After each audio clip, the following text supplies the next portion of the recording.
Exodus chapter 9. Then the Lord said to Moses, "Go to Pharaoh and say to him, 'This is what the Lord, the God of the Hebrews, says. Let my people go, so that they may worship me. If you refuse to let them go and continue to hold them back, the hand of the Lord will bring a terrible plague on your livestock in the field, on your horses, donkeys, and camels, and on your cattle, sheep, and goats. But the Lord will make a distinction between the livestock of Israel and that of Egypt, so that no animal belonging to the Israelites will die.' The Lord set a time and said, 'Tomorrow the Lord will do this in the land.' And the next day the Lord did it. All the livestock of the Egyptians died, but not one animal belonging to the Israelites died. Pharaoh investigated and found that not even one of the animals of the Israelites had died. Yet his heart was unyielding, and he would not let the people go. Then the Lord said to Moses and Aaron, 'Take handfuls of soot from a furnace, and let Moses toss it into the air in the presence of Pharaoh. It will become fine dust over the whole land of Egypt, and festering boils will break out on people and animals throughout the land.' So they took soot from a furnace and stood before Pharaoh. Moses tossed it into the air, and festering boils broke out on people and animals. The magicians could not stand before Moses because of the boils that were on them and on all the Egyptians. But the Lord hardened Pharaoh's heart, and he would not listen to Moses and Aaron, just as the Lord had said to Moses.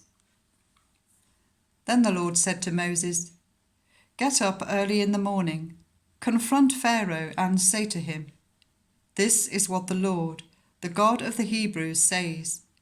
Let my people go, so that they may worship me. Or this time I will send the full force of my plagues against you and against your officials and your people, so you may know that there is no one like me in all the earth. For by now I could have stretched out my hand and struck you and your people with a plague that would have wiped you off the earth. But I have raised you up for this very purpose, that I might show you my power, and that my name might be proclaimed in all the earth. You still set yourself against my people and will not let them go. Therefore, at this time tomorrow, I will send the worst hailstorm that has ever fallen on Egypt, from the day it was founded till now. Give an order now to bring your livestock and everything you have in the field to a place of shelter, because the hail will fall on every person and animal that has not been brought in and is still out in the field, and they will die.' Those officials of Pharaoh who feared the word of the Lord hurried to bring their slaves and their livestock inside. But those who ignored the word of the Lord left their slaves and livestock in the field. Then the Lord said to Moses, 'Stretch out your hand towards the sky, so that hail will fall all over Egypt, on people and animals, and on everything growing in the fields of Egypt.' When Moses stretched out his staff towards the sky, the Lord sent thunder and hail, and lightning flashed down to the ground. So the Lord rained hail on the land of Egypt. Hail fell and lightning flashed back and forth. It was the worst storm in all the land of Egypt since it had become a nation.